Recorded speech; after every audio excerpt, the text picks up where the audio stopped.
ndopandakapinda muofisi mapipi. Handidi kunyepa, ndiri kurwadziwa. Handidi kunyepa, ndiri kurwadziwa. Kana arivo avanoshandira mashandiro avanoita, it's very bad. Ndakapinda ini ndikati ko kesi yaLinda haina kudedzwa sei. Budai muno, ndiro zvatiri kugadzirisa. Vakandiita RAF, munoziva kana ndakambopenga. Musi iwoyo ndakapenga ndikaita sendichadambura hembe. Uniform yekuchechi. Ndakazvikontrola, but otherwise kutaura kuno ndingadai ndiri mujeri. Ndakapenga. Achipenga wakasimuka ningi prosecutor achipenga uko ndichipenga uko. Akati budai muno, ndikati can you put yourself in my shoes? Pfeka butsu dzangu iwewe. Zvikanzi handidzipfeke. Ndikati it's okay, handidi kutaura mashoko akawanda.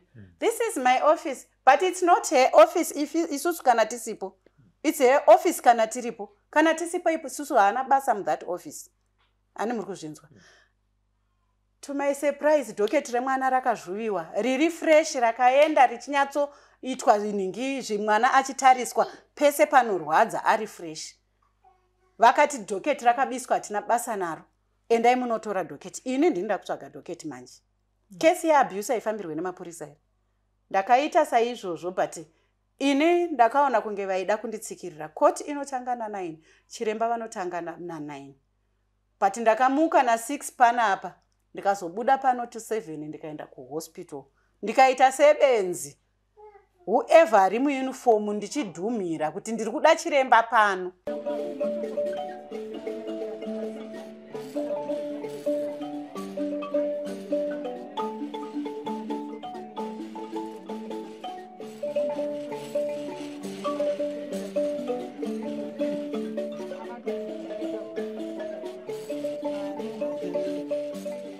Thank you for tuning in to Zim Newsbeat TV with Robert Tapfumani. This is it. This is Zim Newsbeat TV, your favorite online television station. Thank you very much for choosing us. Thank you for believing in us.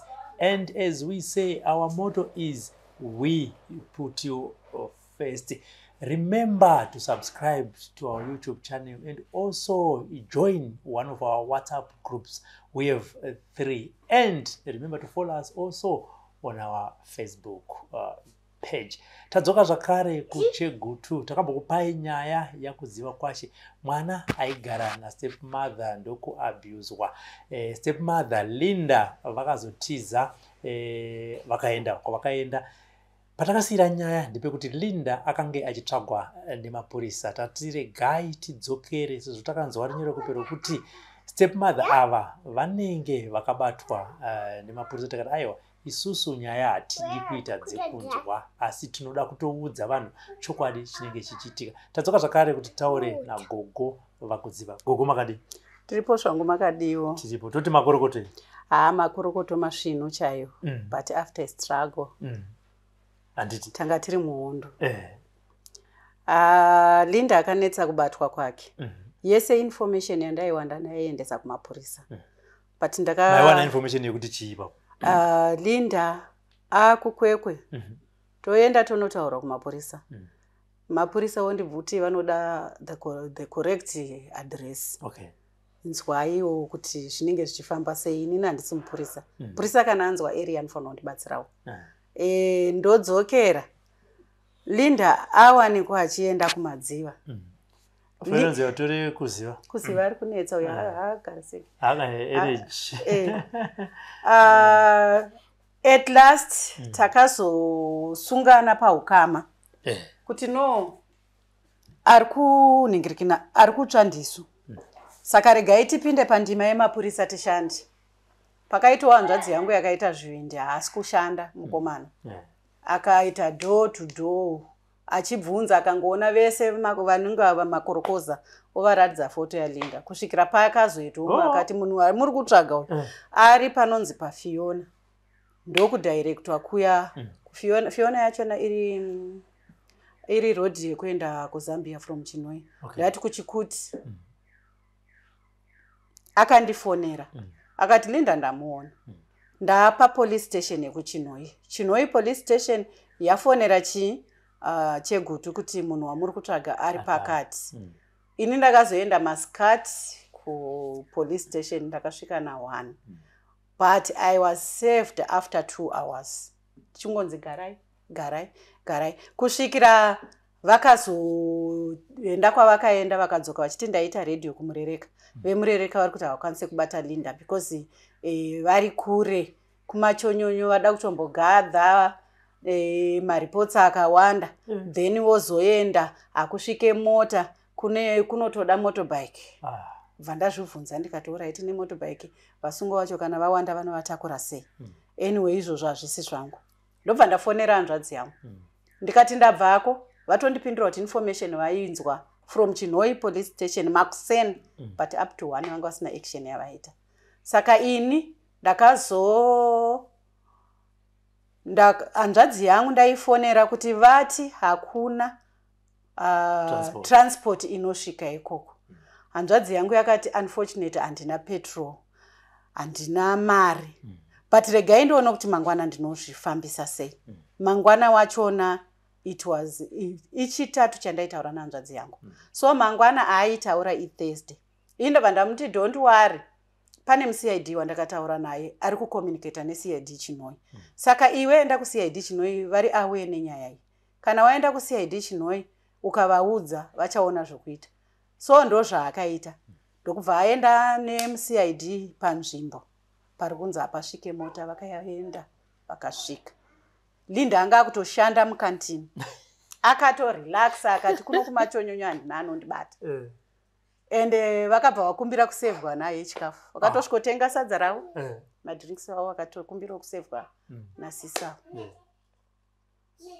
Sisi vakatosevha vapedzawo kusevha sadza riya vakanzi amai tiri kukusungai nemhosva yamakatiza kuti yekurova mwana. Hanzi haana kumuramba zvake abva angotambanudza maoko ake. Ende ndofunga zvakamuvhundutsa nokuti anga asina fungidziro yekuti achabatwa ikoko. Ndobva atosungwa hanzvadzi yangu iripo. Hanzvadzi yangu ibva yatofona yakati sizi munhu abatwa. Murereka iye yanga ichiti kuno hakusvike staining transport. Yatouya kuzotora munhu. Akunorara kumurereka. Murereka ndo ichaendesa munhu kuChinhoyi. And then Chinhoyi yocommunicate neChegutu. Ndakazofonerwa Friday. Nemwana wangu ari kuSouth Africa ane mupurisa waakadzidza naye ari paChegutu Central. Akati ndafonera shamwari yangu ndamubvunza kuti zviri kufamba sei. Ndobva ati ndini ndatotumwa kunotora munhu kupolice station yekuChinhoyi. Saka manje tinosvika. Saka mwana wangu I think akazondisira message kuma3 masikati. Achitaura kuti asvika aveko. Pano ndo pane mwana akakuvara. Amai vakatotsvagwa through asi vakasiya mwana. Asi ndo mai vakapiwa information yekunzi koti iriko mangwana. Isu pano tine mwana akatyoka hatina kuudzwa. Mai vakazotudzwa meno past 8 to 9 handichanyatsooziva nguva. Kuti gogo muri kuziva here kuti koti iriko mangwana. Ndikati no I'm not aware. Ndikati wanzwa nani zvikanzi pane mupurisa andiisira message. Ndikati but pavaisunga vanhu vaiuya pano. Nhasi koti yaveko havachauya pano zviri kufamba sei. Handizivewo ndofunga ndo mashandiro emapurisa ari sidivi rangu. Saturday and vanangoti rangu rega ndiende kuchechi because tatine crusade paHamiva.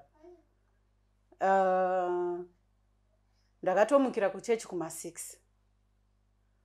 Ndikati nhasi koti yachona ine basa regai amai vemwana vaende ingori vetting ka.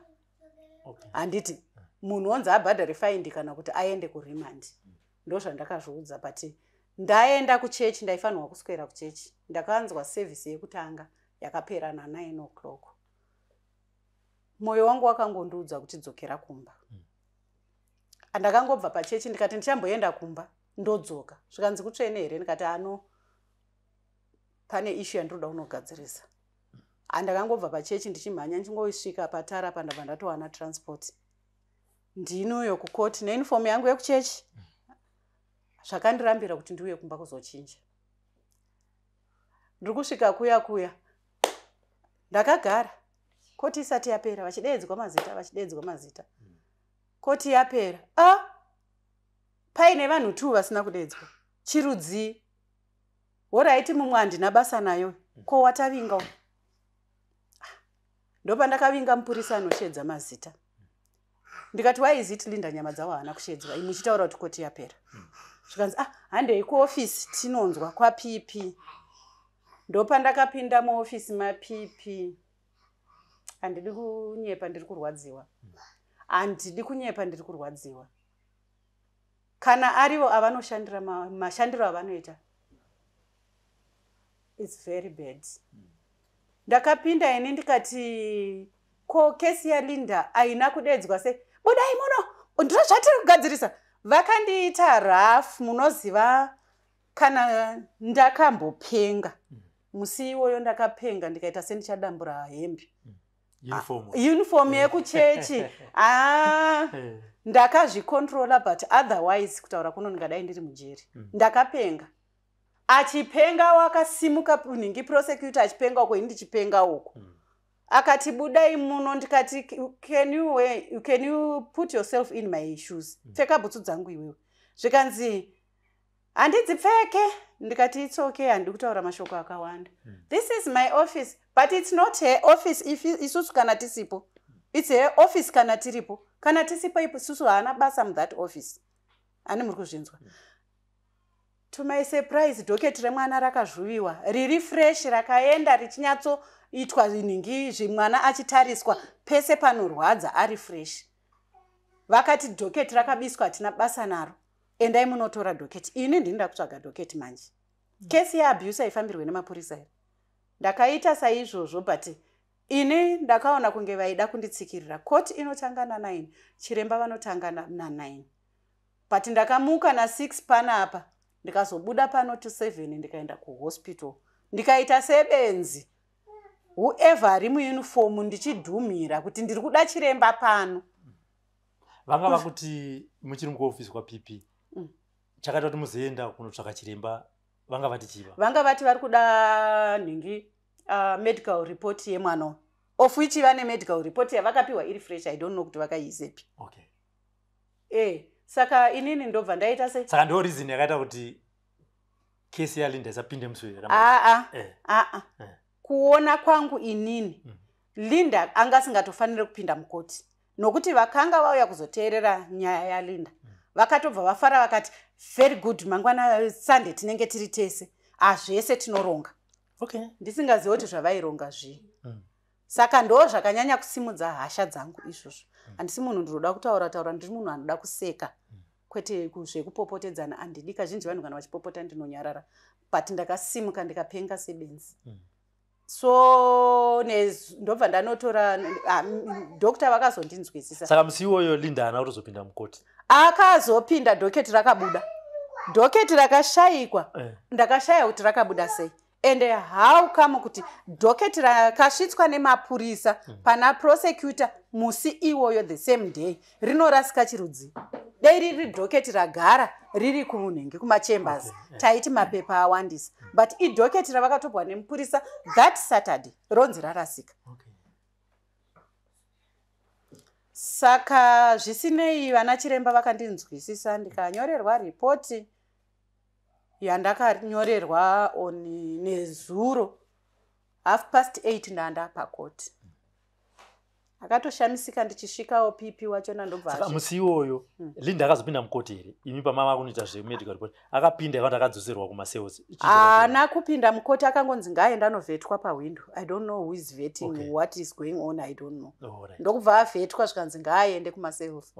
Handiti. Saka akaendeswa kuremand Linda. Ndobva ndopa yakaperera. Ininiwo ndakauya kumba ndichinzwa kuti at least I've done something nokuti Linda atoenda. Handiti. Saka taapa ningi pa medical report. Ndakaiwana 8:30 ndanda pakoti. Ndakangoti ndichisvika. Hatina kutomhoresana. Ndisati ndatomira pawindow paanotambira. Akatoti mauya naro here medical report randakati munotora. DPP uyu. Ndikati iri ndinaro. And this time ndanda photocopy. Okay.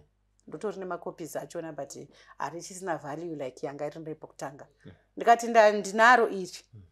Zvikanzi musawane kwamunoenda nokuti muchapinda mukoti muchikwesenwa nenyaya yekushayikwa kwedhoketi. Mugotsanangurirwa kunzi rakashayika sei. Ende muchakwesenwa nenyaya yamakaisa paFacebook yekuti PP vashayisa mapepa. Ndikati I'm waiting for that. Makaisa paFacebook. Handina Facebook page. Okay. Muchazokwesenwa. Handina Facebook page ende ndanga ndakatomirira kuti ndibvunzwewo mukoti about that Facebook. Okay. Saka yakabva yapinda mukoti ipapo. Musaendi musafambe.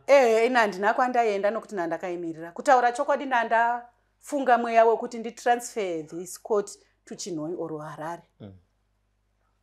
Because ndandichiona sekuti PP ndivo lawyer remwana.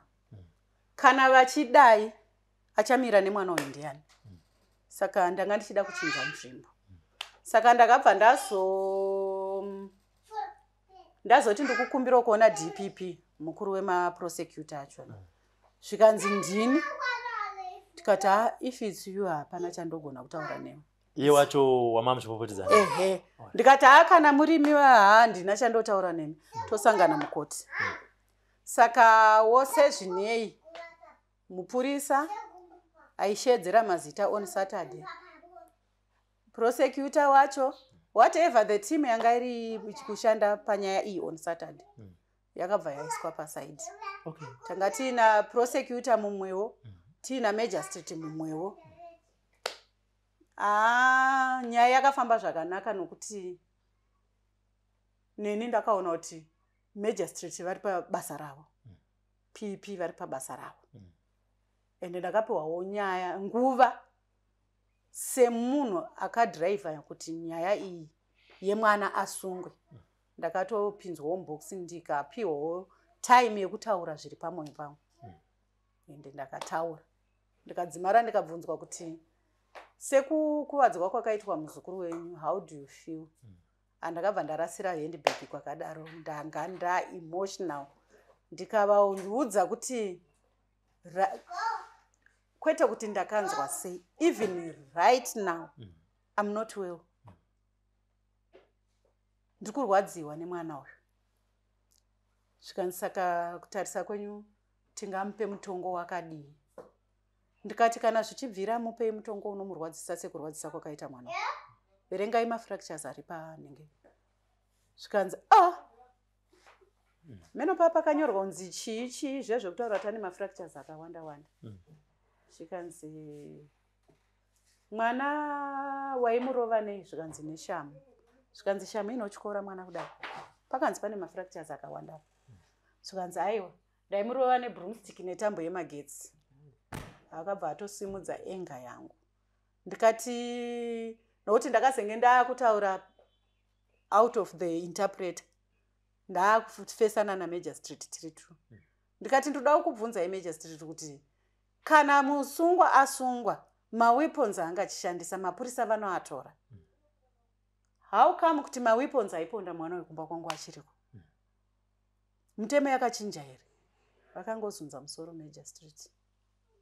Zvikanzi Linda uri kuda kuti chii kuna gogo? Zvikanzi hapana zvandinoda kutaura kuna gogo.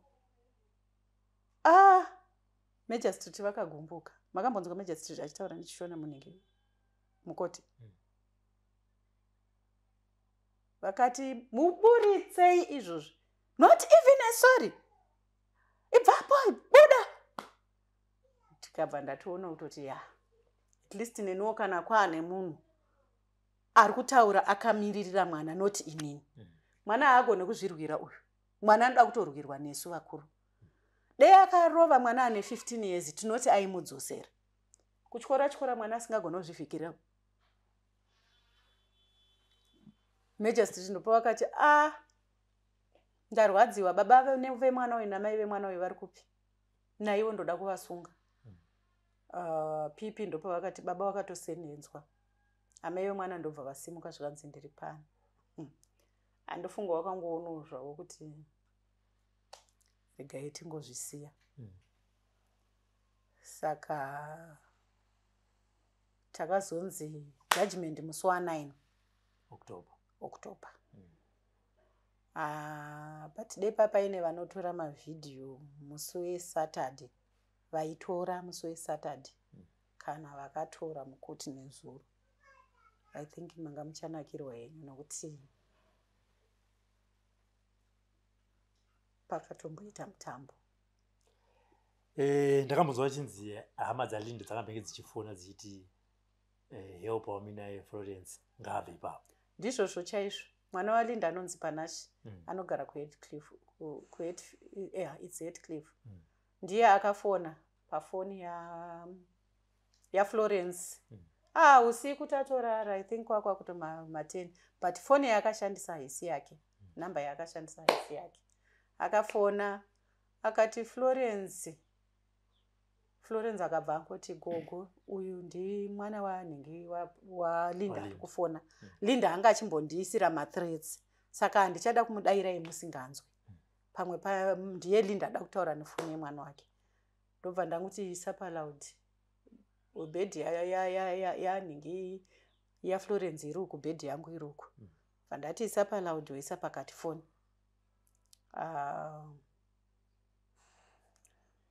Akabva atanga kutaura, wangu ungandidaro here wangu, munhu akakupinza mupfu tugare zvakanaka uchidya zvakanaka ndiye wakusungisa. Linda akati handina kumbosungisa mai vako. Florence akati handina kumbosungisa mai vako. Mai vako vakasungiswa nemwana wavakarova. Ende machiremba ndo akati atirape mwana uyu pasina ripoti yemapurisa. Saka ina handina kumbonoripota kumapurisa, handina kumbosungisa mai vako. Zvikanzi ndinoda kutoti ukwire uye kuno kwaHarare. Ndopaakabva ati izvozvo zvauri kutaura handizvikwanise, taura nagogo. Gogo vari pano vari kutozvinzwa zvese zvauri kutaura. Ndopaakati imi amai imi mune zvivindi zvepi zvekuchengeta mwana wamusingaziye? Kwakamuka akafa mumba imomo. Ndikati pakutanga ndini ndakaunza mwana here. Ndakamuwana ari pano, akuzofa nokuti ini ndauya pano. Zvikanzi muitai pay forward. Ndinouya ndomugamuchira kuHarare. Ndikati ana ari kumuita pay forward. Imi endai munotaura pabhazi kana pamota kuti ndikuita mwana uyu pay forward. Ndikati asi mwana uyu she is over 20. Linda ningi Florence ane 21 years. Saka haasi mwana. Ndinganzi ndakabatira mwana here. Anozvifungira nhasi kana akati gogo ndakuda kuenda kumba kwedu. Andina anongoenda ndakana kumusunga. Enda handisiri ndakamuunza pano, ndakamuwana ari pano. Pay forward ndo yandisiri kuzomboita. Iwe kwira bhazi uyu mutori. Abva pana yaFlorence aona kuti it's a no go area. Svika ndikuda chitunha chamai vangu. Makauraya mai vangu. Ani futi mai. Ndiye mwana wacho ari kudaro kwandiri. Ina mai vake handivazive, ndakavaonera pakota. Handisingatombovazivi kana nekuvaziva. Ndoda chitunha chamai vangu, ndiratidzei kwachiri, chero dzahonye, chero ari mabhonzo. Ndikuda chitunha chamai vangu. ChaLinda manje. Chitunha chaLinda chakukumbirwa nemwana wake kwandiri inini. Ndikati aiwa, chiuya utore chitunha chamai vako kuno kuchekutu. Ndozvandakaita. Zvikanzi ndoda kukusungisai kuti maida kukidhinepa vana vangu. Ndakasvika ikoko ndikanyimwa vana. Ndikati ndaive ndiripo here. Zvikanzi mupurisa akauya kumba kwenyu ndiye akandiudza kuti enda unopiwa mai vako. Mai vari kuSouth Africa vari kurambira nevana vako. Can you imagine kuti handizivi kuti imba yangu ndakakudzai kuita sei kusviba kwakaita imba yangu. Yanga yakazara netuvana twaitorwa kumaraino. Hama dzacho dzichinzi ane rudo fani, ane rudo, tuvana twakazadzwa muno. Wangu muzukuru achifa nenzara. Muzukuru wangu akatonoswa kanhingi kuti ane inonzi chi kwashoka. Tikatotanga kufidha mwana kuti ave zvaari izvozvo. Izvozvo tikaenda kuhospital, manesi nevanhu vakaona mwana uyu pakutanga vanoungana. Votaura kuti yanga yatodevelopa kuda kuita marasmus, mwana anga ari kuita plastic skin nenyaya yenzara. Asi vamwe vachidya vachiguta pano. Mari yerenda ndakanawa, sendi randakambotenga vandipi. Kana vanga vasinga kwanise kutenga chikafu nemari dzavo, mari yangu yerendi yaiendepi. To my surprise ndotonzwa kuti Linda ndiye anga akutora rendi, aitoita kupengera rendi kuti who is this? Mai Ryan vari kunonoka kubhadhara rendi, vanobhadhara musi wa3. Izvi mariyo yemusi wa inenge yauya, anenge achitotumira vana vake kwakutama. Kuno kuosara manje vachifesana neye mwana wangu anoita zvematime road. kana asina kuwana mari musi iwoyo uyu mwana haadyi neporiji haadyi. Mwana anongoswera imwe ndoda mvura akabuda ukambaira panze unodya ivhu panzapo. Ndakambonzwa kuti ndine nhengi comment yandakanzwa pamakatora video rekutanga riya. Pana someone akabvunzwa kuti mbuya vemwana vaivepi mwana achiabuswa kudai so. Inini ndaishanda kuSouth Africa. Ndakatoresigna basa rangu kuti ndizoseva upenyu hwemwana. Chimwe chandiri kuda kutaura ndechekuti tichizvara hatizvarire vana mbuya. Ndakazvara vana vangu 5 ndikavachengeta ndega inini kusvikira vayaruka. Hazvireve kuti ini kana ndiine mukana wekuchengeta muzukuru wangu ndotadza kumuchengeta. But vanhu vari kunzoko vana vechidika nokuti ndo vane mubvunzo. Kana vachiita vana vavo ngavaite vana vavo nokuti vari kuda vana vavo. Kwete kuti vari kuita vana vavo vachizvarira vana mbuya. Ndarwa inonzi chii? Ndarwa semvuto pamwana. Ndakanda miseve pamwana wekuti ndivhikirire mwana. Ndosaka mwana adaiso. Ndikutotangidza kuti 1 kuti mwana asimuke. Right now mwana kubva mid June ahasi kufamba up to now. Ruzhinji rweZimbabwe kana ruchindinzwisisa ndini ndiri kurapisa mwana. Hapana mari yaLinda yakauya yekurapisa mwana. After aita zvakadai pamwana. Tichitarisa pakomenti yogogo kuti ambuya vemwana vakanga vari kupi. Mwana madzoka emimi. Mana mai vaikuziva. Vanoti ivo mwana vakamusire ende nezvavakazoona zvapa mwana vanoti chinazvo. Ndimi makambona mukana kutaura navo isusu unfortunately hatina kukwanisa kutaura navo. Chakavapa kuti vatore mwana kuziva nezera raainaro. Voya vosikuti pana baba vake nepana step mother. Hongu apa handisi kuti vakazviitire kana vakagona kuti vakatadza. Imimi ndimi makataura navo. Zvikonzero zvakaita kuti vatore mwana muchecho vachinomusiya vachienda kwavaienda chii. Kutaura chokwadi handina kuda kubvunza. Noti nokuti handidi kuziva. But ndichiri kunzwa hasha dzangu dzakawanda. Saka inini ndichiri kuzvikontrola kuti ndimbohila. Nokuti kutaura chokwadi time heals. Pamwe pandichazotaura navo ndichagona kutaura navo ndichitaura mune zvakanaka. Otherwise ndingazofamba mbiri yekunzi ndinotuka kana kuti ndinopenga ini ndisingapengi. Inini chandiri kungoda hangu utano hwemwana. Since ndakauya kutanga kwaAugust kuuya kuzoona mwana vasingauye kukoti vakauya ka2. Ivo mai vemwana. Pese panoitwa koti mapurisa akucommunicate navo vanovashedza. Pano pakaitikira nyaya hapachauyiwa nemapurisa kana kuti informa kana anything. Iye zvinoizvi maweapons epanayo I don't know kuti ndinda kufanwa kunoasarenda kumapurisa here kuti ndiwanga achishandiswa nokuti handina kurasa. Ndichakachengeta kana kuti ndakumirira judgment day. Ndosvika zvandokwanisa. Asi mai vakuziva vari kuuya here vachimbona mwana? Vakauya ka2. Vakauya muna August. Vakazouya muna September. Before court. Vakazouya nezuro kukoti. Nezuro hedu kuti hatingati vangauya kuzoona mwana wanga wafambira koti. Saka chiri kutadzisa kuti vazoona mwana chii? Mai kuziva vane mwana wavakaita mumashure makuziva ane gore kutaura kuno. And she's claiming again kuti mwana wemwana wangu. Vari kuti pavakauya kuzotoresa kuziva birth certificate ndopavakabata nhumbu yemwana uyu. Vane vamwe vana 2 futi vanoda kutariswa. Saka maybe semunhu asiri muarea. Vanogara kupi? Vanogara kuKadoma. Ndiri kunzwisisawo kuti pamwe anenge asina mari yetransport. Pamwe anenge asinawo mari yechikafu chevana. This is Zimbabwe. Ndo mafungiro andiri kuita. Saka ivo mwana wenyu baba vakuziva vari kuti nezvemwana ari kunzi namai vakuziva pandakauya kuzotora birth remwana takabva tasangana ndokubata pamberi. Vari kuzviziva here kuti kune mumwe mwana wake muzukuru wenyu? hongu vari kutobvuma kuti mwana wavo. Okay. Handiti. Ngadzokere mashure patakabva pai kuziva anga asina plaster.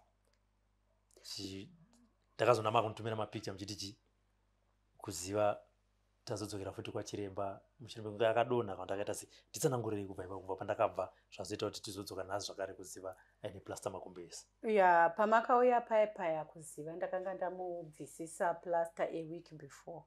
Ndaitomudzidzisa kufamba ndofunga ndakakuudza kuti haasi kugona kufamba. Saka a week after maenda akafamba for 6 days. But anga asingatsikise zvigunwe zvake pasi. Aifamba akadai makumbo kudai so. Uchitoona kuti mwana ari kustruggle. And then pakazoita excitement yekumhanya mupaseji ndakamira apa. Florence ari pasingi iri mupaseji. Akabva atsikisa makumbo ese. Zvinova zvakazopeina zvigunwe zvakatsemurwa. Pavaitora ma-x-ray vaitangira panapa vachikwidza. Ndofunga kana makamboona ma-first x-rays. So saka paakazomhanya achitsikisa makumbo ese akabva agara pasi kwete kuti akapushwa nandakatotarisa. Ndakatomira. Gogo ndarwadziwa. Akabva atotanga kuzvimba kuti tukutukutuku makumbo kudai so tsinga kutotanda kudai so nepain. Kubata makumbo anga atove hoti. Ndakabereka mwana ndikati naye kuchipatara. Ndasvika kuchipatara ndakangosvikawo paina nesi vechirume. Vavangoti aita sei ndikatanga achimhanya mupaseji. Mwana uyu agara ipatient yepanapa. Zvakadai ndikaexplaina. Vakati chiitai sei? Endai munotenga paraseti. Tikati usiku unondoiwanepi? Zvikanzi endai ku24 hour munoiwana. I'm fine. Pandanotenga. Ndikauya ndikapa mwana haana kumborara. Haana kumborara haina kushanda paraseti. Ndikazomuka ndichienda naye mangwana akaitwa x-ray. Ndopa vakazonotisa kuti zvigunwe 2 izvi zvakatyoka. Izvi zvigunwe 3 izvi 1 2 3 zvakatyoka. Ma-injuries ese iwaende yekudhara yekurohwa kwaakaitwa. Saka ndiri kufungidzira kuti pane pamwe painzi airohwa akatandavara makumbo kudai. Achirohwa pasi petsoka. Opedzisira onzi sumuka ujambe. Saka I think nekukura kwakaitawo broomstick rachona. Munhu aingorova. Iko katsoka kakadai kanonzi ndokurova pasi petsoka. Rauti zvaibatanidza nezvigunwe. Saka ndo zvakazoita kuti adzoserwe plaster ichi. Vakati hatigone kuisa plaster muzvigunwe. Nokuti zvigunwe ndo saini inooneka kuti akuora makumbo kana plaster isina kumira zvakanaka. Saka zvatongoita ndezvekuti tinoisa plaster yakaswedera kuno uku. Uku kwamuri kuona kutsvedza kwayakuita ichisvika ukuku. Musikanzwawo wake she's very active and haasi kuda kugara pasi. Ipapa ritonetsa kuti ndinofamba rini. Noti plaster yakaiswa yakabhenda kudai ikagozodaiwo. Saka agone kutsika pasi flat. Akatotsika negakutsika nezvigunwe. Saka akatorwadziwa ndopaanobva atogara pasi. Saka I'm just praying kuti paanobviswawo plaster iyoyi zvinge zvaperawo. Because ndachimbofunga kuti akabviswa plaster iyoyi kana Mwari vakandigonesa kuti ndiwane mari. Dei aendawo hake kunoitwa CT scan because CT scan inoratidza zvese. Zvokuti mwana wede akanzi aende ku-CT scan before. Nezvigunwe zvingadai zvakabuda kuti zvakatyoka. Than kuti tirambe tichingona 1 zviri kudzosera pfungwa dzemwana kumashure. Saka kurava kuti pamakazonotsvaka medical report makabva mawedzera futi mapepa aya pane akanga ari pakudhara. Nekuti pakatanga kuitwa nyaya iyo anga asipo kaya manyowana. Ndakangopa bhuku rachona kuna chiremba. This time vanoti havana manhingi, havana material yema-x-ray. Okay. Ndakamupa foni yangu because ma-x-rays ese ari mufoni yangu. Ndikamupa bhuku rekuchipatara. Saka ina handinowo chandakatsanangura nemuromo. Vaingoverengawo bhuku ravo vachinyora. Vari muri mukoti.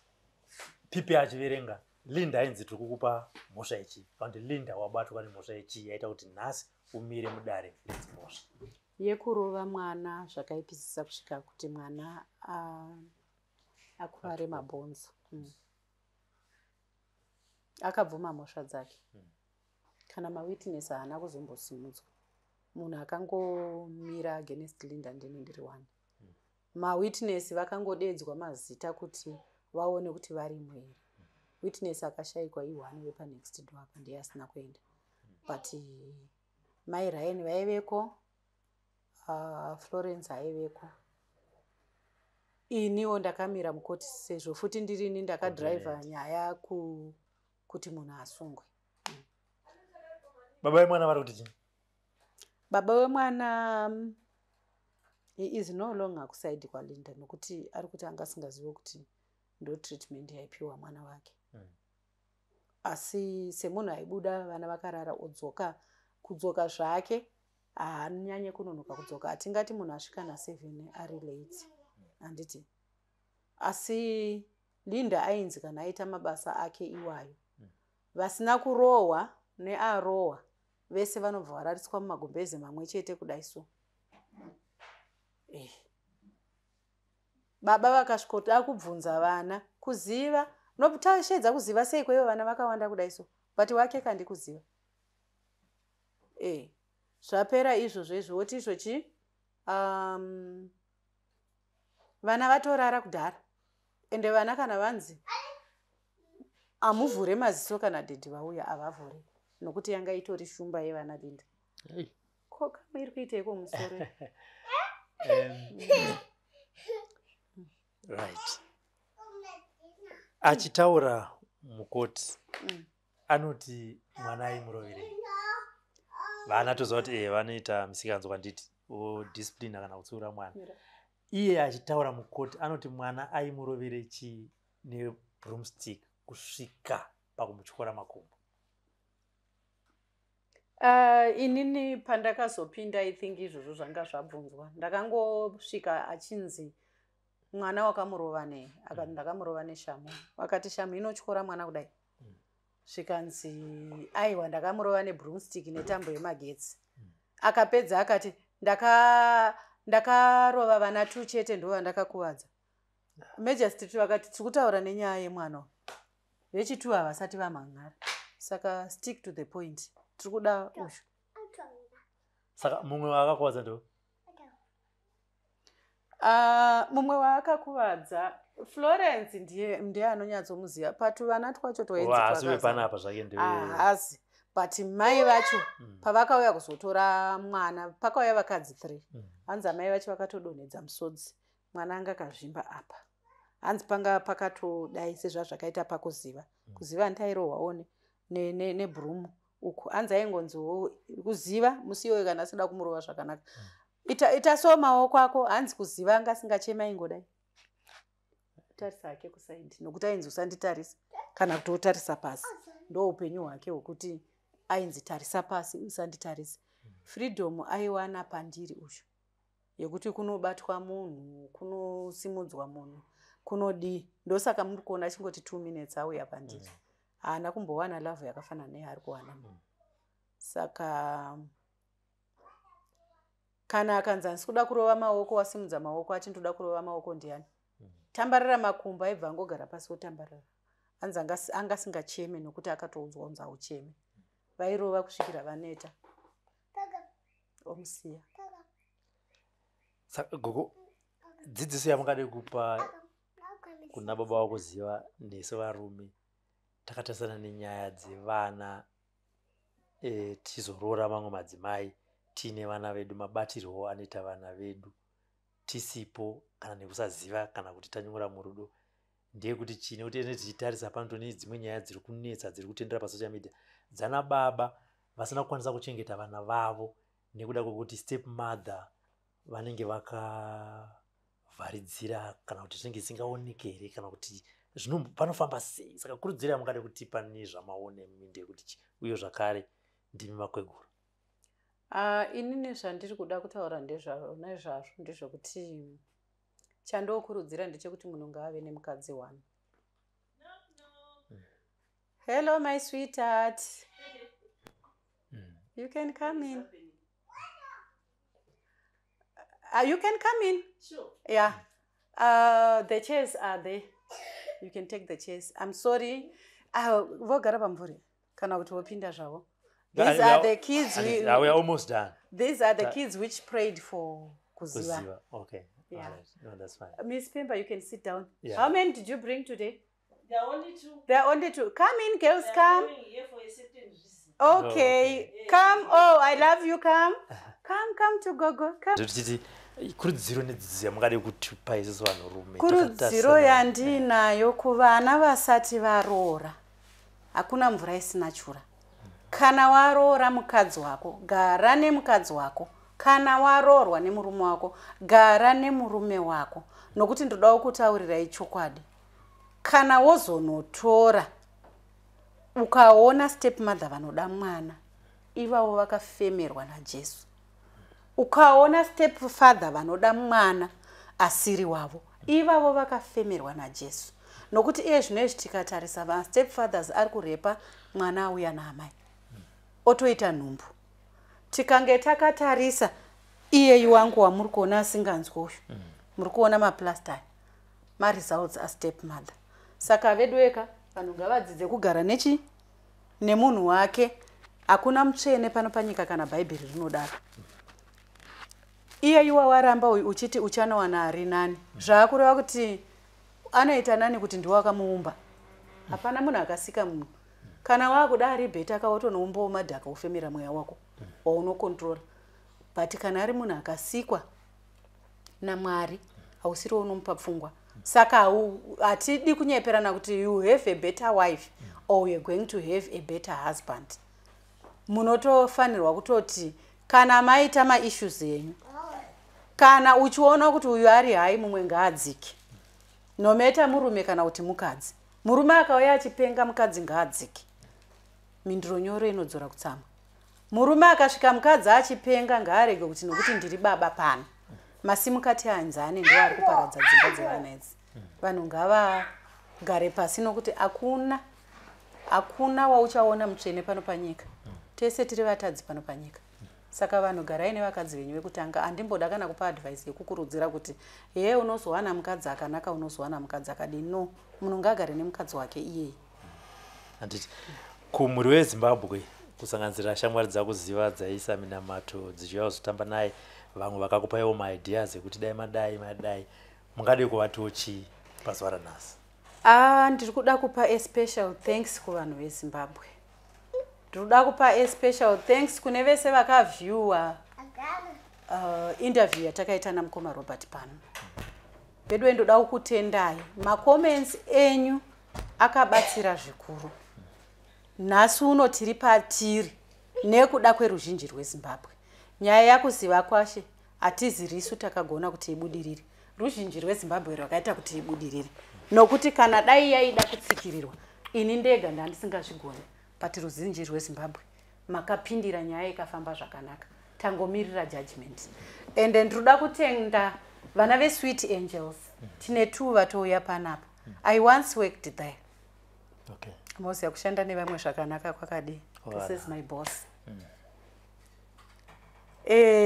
Vakauya 2 girls dzikaita maprayers avo.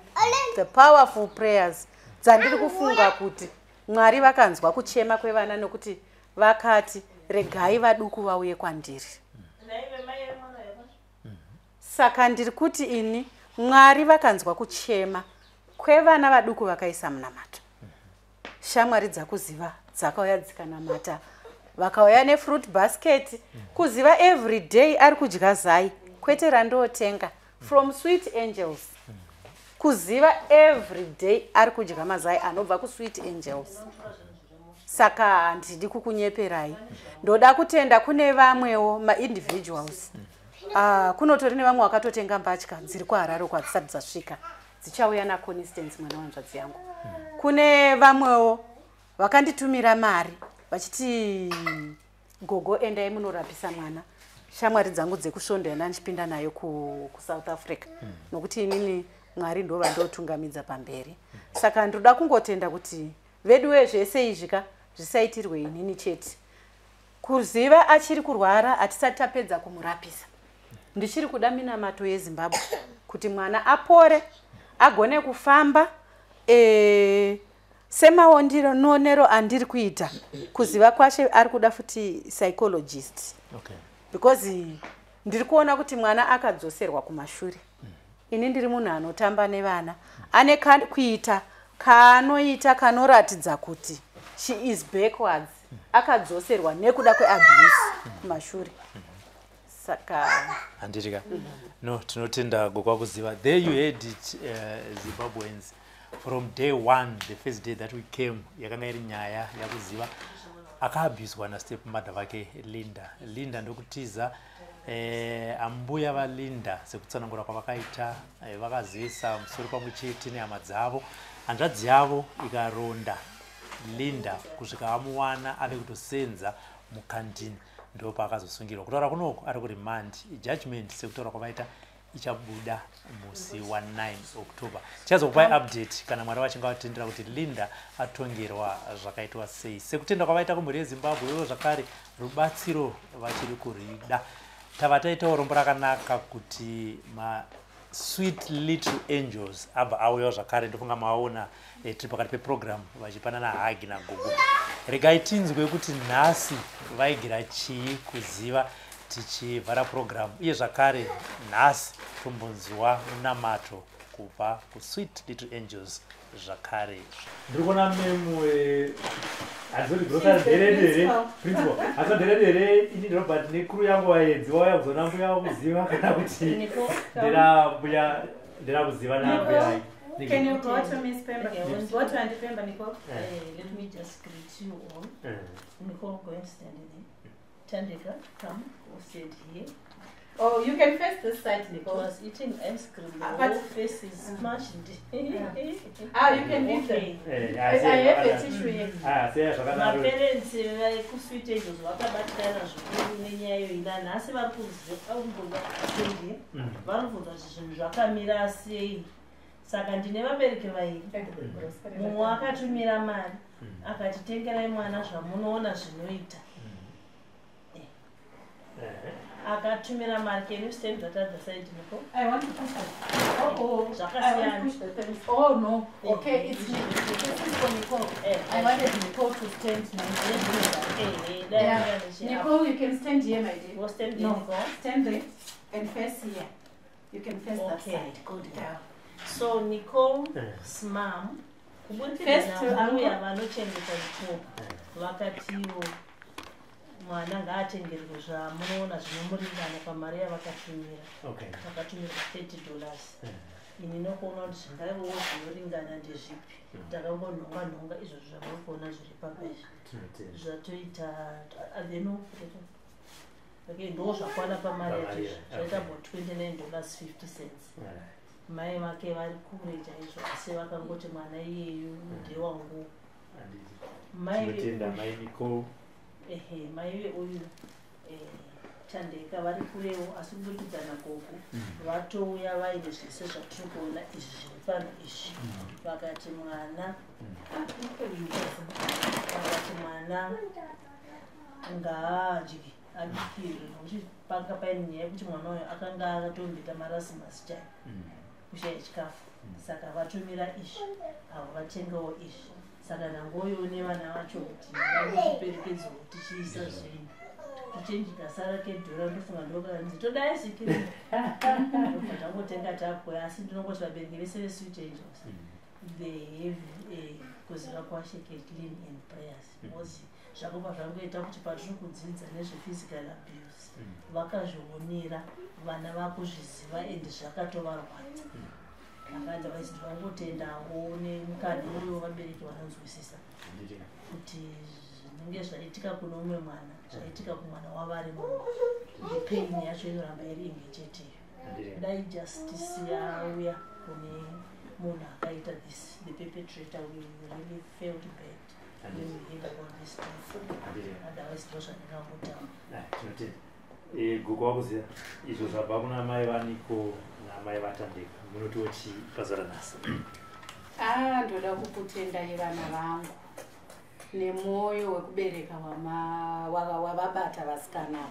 Ndoda kunzwa kutenda mufunge kuti ukaona mwana womwe munhu achikuitira zvakadai, kuzvara ndo kumwe chete. Iniwo sambuya vana Niko.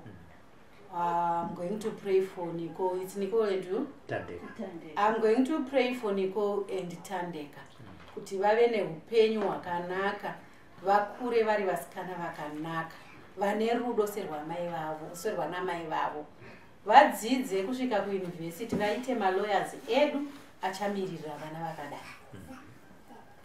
Saka tinamati. Okay. Tinamati. Kuna mwari vakutendeka tukuya pamberi peuso wenyu tenzi baba achida kutenda. Naye vana vamakati patenzi wokurarama. Ndimi makati regai vaduku vauye kwandiri nokuti ushe hwedu ngandewavo. Baba kudzwai zvenyu, chengetai vana avatenzi, musavasiyi vari vega tenzi. Fambai navo parwendo rukuru rwavachiinarwo rwekudzidza. Muvhure njere dzavo tenzi wangu wokururama. Muvachengetedze vana ava, vadzidze kusvikira vava vana vakanaka. Vasasangana nemiedzo yenyika inosanganikwa nevamwe vanhu. Nokuda kwokuti vana ava ndevenyu, munovarwira. Ndimi utiziro tenzi, ndimi nhare yedu. Tirwirei Jehovha pamusoro pevana. Ndinonamata zvakare ndichisima sweet angels mukati memaoko enyu tenzi wakoga. Baba, sweet angels takatanga nayo iine vana vashoma shoma. But right now yave primary ine vana vakunyora grade 7 gore rimwe. Baba, imi tinoziva kuti ndimi makatungamira zvese. Nemari results tiri kutarisira anobva kwamuri mutenzo kudenga. Baba, mbiri yenyu isimudziro yedu ideredzwe kubva zvino nekusingaperi. Amen. Zita ndinonzi Robert Afumani. Ngatisangane mune mamwe maprograms. Kuseni maskati ese ndakasura ndakatogara ndikati ndakuda kuwacha manje. Maskati vandabuda newasheni yangu ndavatanga kuwacha. Musikana uyu anga aripo ndakaona mai vacho vachiti mve. Ndobva musikana aburisa washeni. Tete murisei kana varipo tasingataudza tese. Tete murisei ndiripo ndikutowacha. Ndikuona kuziva. Saka angoti achindoona chipati tete zvezvo kutoti mwana aona munhu waanoziva. Njiva ndati mainini chi tete ndirikurwadziwa achikambaira. Ndova ndatobva ndibva ndasvamba ndamusumudza ndikati kana Florence atova ne2 weeks masvamba ndamubata so ndikati chiina ikusi ndova ndamusumudza mbati gwadara pasi. Mvasumuka futi mbati gwada ndikati no Florence mwana akaitwa sei kanzi musuya uya waakarohwa namama. Vamurova hanzi vakamuisa sauti mbatanga kumudhonza gumbo rarohwa iroro. Iniwo ndo ndati no problem. Ndo ndazvinyararira zvangu. Ndobva ndati Florence fonera baba wako. Fonera dad wako izvezvi ndobva afona. Saka little did I know kuti mama vanga vaudziwo makuhone akawaka kaingoti kakagaragara oti akavatanga kuvatumira mafotos emwana nemabhora mumusoro. Atumira mainini vacho anga asingatumiri gogo achaitumira mainini vacho. Mainini vacho ozosvitsawo kuna mama. Mama ndobva vango ini ndasambotaura nawo kutaura chokachoro mukavabvunza. Zvese zvakaitika pamwana ndobva ndataura namama. I will be very honest.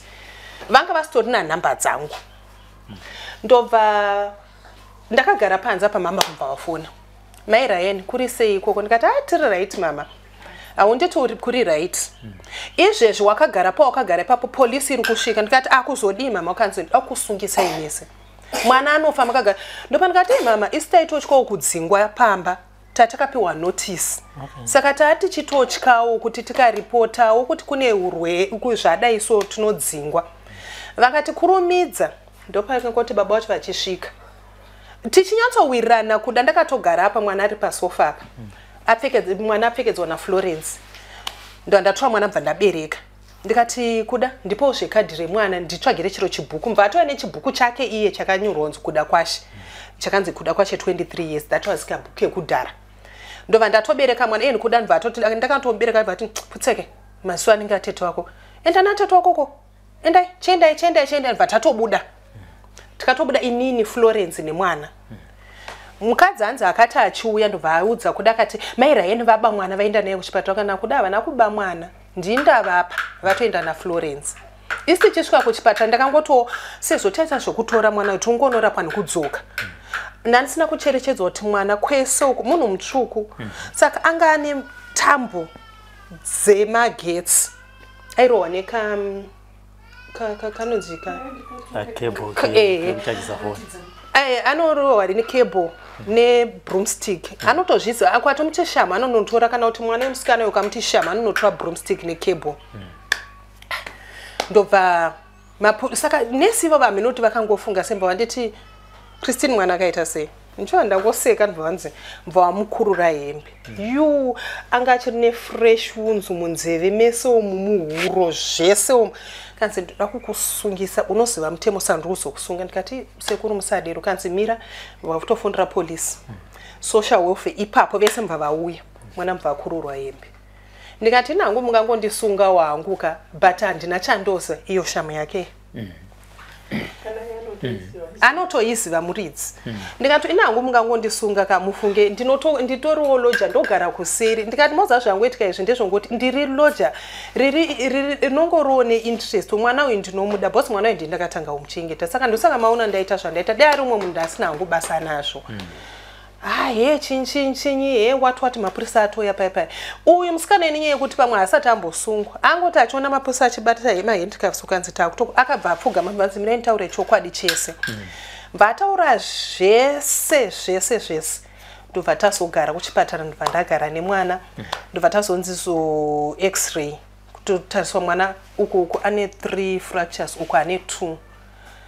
Ndobva tatogara muchipatara ndobva ndatorara muchipatara mama mbva warara usiku hwese vachifona vachiita maarrangements chinchinchi mama achibva watota chiri ngandifondere polisi vasadi vasakutore since une mwana ndindakudini ndiri kuita maarrangements ndiri kuuya ndoda ngopesa kubasa chete ndobva ndauya. Saka ndo zvakaitikawo pana kuziva ndo maziviro andinoita ini ndichigara hangu nakuziva atina mbobvira nakuda wacho ndichitogara nakuda achitanga kuita landlord wangu. Andina musi ndambotipfutseke kana kuti chinyi. Andingati there's bad blood between ini nakuda. Never. Ndingatonyebawo. Kana zvatotanga wapa nenyaya yemukadzi. But otherwise we had a good relationship, brother and sister zvese. Chero vanhu vese kuroad vachitoti ende kuda kukanzvadzi yako ukairega ichita mwana wo uchembero kanzi amuregedzei mana zvaremi tiwane vazukuru vakawanda. Saka even chero pandakazoenda kukoti vanhu vese kana mapurisa aindoona iti naiwe wakazoita sei kumwana iwe wakaita sei mwana ndikati akarohwa so. Otherwise ndo mazivira andinoziva kuti kuziva ndo makuvararika nepaakambonzi hanziso akatemwa nebhodhoro retomato sauce achinzi anokara akarohwa muromo ukasvimba kudai nebhodhoro retomato sauce. Ende iyeyu musikana yangatotadza kutaura anotodziziva nyaya dzacho dzaitoitika ari munhu. Isu zvimwe aitozotiudza nenyaya yekuti ndenda muti Florence unoziva kuti ndinongokuendera kumapurisa kuti ndokusungisai. Kanzai mena hangu nditaure sure but inini zvandatotaura izvi akusi kuti ndaiudzwa nemunhu ndaizviona zvaitoitika ndichizviona inini. But nenyaya yekuti unenge wachitywa kudzingwawo pamuri kugara dzimba dzoonetsa kutsvaga mutauni saka unenge uchitoti regai ndingonyarara hangu vedu weko ndodini. Asi kana zvazongooma nepatikazotretenwa namha wakanzi ndikutokusungisai nemapurisa ndopatikatozoti kwanyana. Otherwise ndofunga mama vasina kutofona uyu mwana uyu gumbo raiora iro. Amare imimi maiona change mwana kuti mwana mbona kuti aritoabhizwa chokwadi kuda ngasingazvoni semaonere enyu nemafungire enyu panguva yachenye. Okay, I'll be honest. Kuda anobuda kuseni na 7-8 abuda kudaro anosiya vana vakarara anonzi mumwe ndakatonzwa chitonzi muda kunetsere chiko vana vakarara imimi. Okay. Saka bosi mukadzi was so good at pretending. Munoziva pakauya tete vemwana wekubva kuSouth Africa mwana aigara akaiswa pachest apa achinzi baby wangu. Asi murume watete vake akakwanisa kuidentify akatoudza mukadzi wakakati unoziva kuti mwana uyu anoabuswa. Ndobva vatonetsana nemurume kanzi waona chiwo munhu akadhakwa kanzi ndinoziva zvandaona. Mwana anoabuswa unomutasa nezviri kuitwa nemwana uyu. Andobva atoti. Saka kuda achizodzoka manheru. Kuda was not a person wekuti aichairwa na 8 asati asvika pamba. achigara nalinda kuda aive nekamukakutya kalinda so kekuti ini nangu ndotaura chokwadi kakumutya kekuti nhasi ndikanonoka kusvika kumba saka aimeka sure kuti 7:30 atosvika but aiwana vana varara ende kurara kwacho vairaswa mubedroom umu saka kana mwana akafuga akasvika munomu pane musi uyu Ryan vachiri kuwirirana achitouya munomba kuda akasvika ndobva agara pana mamapo ndobva Ryan anga akagara pamwe noti vaitaura nyaya dzechikuda mbva asvika mbati vamadhuve achiti anobata mwana so mukadzi ndobva ati saka ndiye wega mwana wawaona munomba kanzi aiwa ndichiri kumhorosa vese handiti saka Caitlin mwana uya akave so withdrawn anga akutya mukapinda munomu zvandiri kutaura chero mukazvibvunza umwe munhu mukapinda munomu Caitlin agara akadai anga asingasomudzi musoro chero zvikadini aigara akadai so wotoita zvokumuti iwe indaiti ndikamubvunza anotaura nemaziso ndomuti Linda tichitori kuchipatara pana mino paakandinetsa stereki apa ndandave nepressure yekuti mapurisa ari kundinetsa social welfare iri kundinetsa mama vari kufona madokta ari kundinetsawo saka ndakabva ndaita pressure yekuti ndakaita pressure ndobva kuziva uko ari kuchema futi anga akuita maconvulsions ndofunga nyaya yekuti mwana we anga asati amborapiwa ever since pain manje zvainga yakuita chinhu chandakangokwanisa papa nomwe masister 2 vakamira pacho naChristine Shwa mwana wakamuita sendikati guys imbomirai vakamira vari apa nemupurisa apa ndakangoti zvazvo ndakatoona kuti ndataura zvisirizvo ndakatotaura zviri wrong ndakatoti wona Linda uyu mwana akatora taundo ndobva afuga immediately akangofuga ndobva anyarira kuti zi ndobva kwanzi nemupuri naumwe sister officer maona zvaitika iti mwana tete wake vadzokorodzi saka pandakanobata tauro so nchiti uyu Linda uyu akadhonza tauro zvezvokuramba akaribata akanyara kuti zi achita kuti kuziva kana akuchema iye zvinova ndakutonzwa voisi rake airohwa achita kuti zvekuti haufangu kuchema zvechicomrade chaizvo ndozvaaita saka kuda inini chandoziva chero akazviramba ari apa indozvinhu zvandoziva taigara nchimuudza nchiti iwo kuda unotya Lindewo kuda itya Linda 7:30 anenge ari pamba 7:30 idzodzo achisvika pamba haawoni mwana aimuona pameso apa but kuti azive kuti mwana ari kurwara musi waitwa birthday repanext door ndobva mwana atotadza kufamba akatodona mbati gojodo Raina akasimudza mwana akati onai mwana haasi kufamba deedzai dhedhi wacho kanzi imoda kuti baba vacho vatadze kufara here ngavafare vari ikoko pazvapera zvakadaro handingati kuda anogona wakainga aizvifila but chekuita kutaura chokwadi papasina kuda aitya Linda ndocho ini ndozvandotaura neruzivo rwangu kwete rwevamwe vanhu kuda itya Linda full stop angazvirambe semunhurume achiedzawo kuve masculine but no aitya Linda aya